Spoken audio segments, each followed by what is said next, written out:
June 10th, 2017, Act for America, led by global Islamic terrorism expert Bridget Gabriel, staged roughly 30 anti-Sharia rallies in cities across America to bring average Americans face-to-face with those that would support honor killings, female mutilation, and a creeping non-conformist Sharia law into the final holdout known as these United States of America. Why I'm here is if they start violence, if they start attacking people, vandalizing, cops are generally told to back down throughout America. It's going to take the American people to stand up to these guys and put them into place. They have every right to do this. I respect that. I'm a patriot. But I will not sit by and watch them assault or vandalize. Go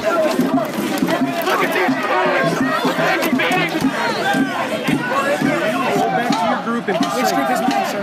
You tell me. You got a mask on. Which group is this? You got a mask on. Which group is this? I told you. So bottom line is, these guys have got to know that America's not going to put up with it. Lauren Morris, a victim of female mutilation and protected by Oath Keepers after her life was threatened for speaking at the event, spoke in solidarity with the victims of Sharia law already affecting females in the United States. So what happened was, Act for America put up the Facebook event, right? March Against Sharia, and somehow decided or heard from other people that call Act for America a hate group. So all of a sudden here comes all these terms. Racism, which Islam is not a race. Islam isn't a race. Your sign makes no sense. If you took a poll with any of these people over here, I'll bet you they could not even tell you what Sharia is. I don't see any Muslim people out there. Do you see any Muslim people out there? They don't want to associate with these people. These people started their own agenda, and they started their own march, and they made it about Trump, and we're standing out there all day with our signs about women's rights, safety for women, domestic violence and all this kind of stuff. And they're out there yelling, bigot, fascist, everything. So they changed the narrative and they took it away. And they're coming out here marching for something that we are not about. But the statistics that I got just this week is that there are somewhere between 27 and 30 actual honor killings that get discovered and get found out in the U.S. here in the U.S. And Texas is a high-risk state for that. New York is a high-risk state for that. The public doesn't see it because these are women who live in the shadows. You got to understand, these are women that are not allowed to do anything. They're not allowed to go outside without a guardian, okay?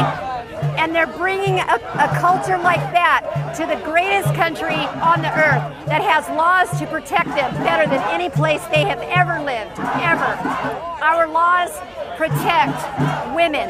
And the Sharia courts that want to raise up, that's what it's about. They want to take those rights away from women. You're standing with the white supremacist guys with your white supremacists? Are these guys? Or am I a white supremacist too? No, some of them are Confederate flags and KKK stuff over there. How about we're just Americans? They think this is a Nazi flag. There's a lawyer that actually thought that was a Nazi flag. Really? I was asking why it was with the KKK. Yeah, it's Kekistan, and we're going to create our own country of like-minded people that aren't triggered by the minutia that you focus on every day of your life. This is the free speech trap, and they fell for it, and they're caught like rats. They don't know what to do, and as soon as I get up here, I get called a fascist Nazi and all this other shit. This guy's pissed his pants while he's telling me this. As expected, the Soros shill patrol known as Antifa was in full effect, offering zero topics for a rational debate. Their mind-numbing cult-like teenage shrills, a reverse of the intended effect of dividing the Americans that gathered to question Antifa's moronic subversion, actually bringing average tax-paying Americans on their day off together to focus on the tide of extremism threatening the country's future. John Bound for Infowars.com.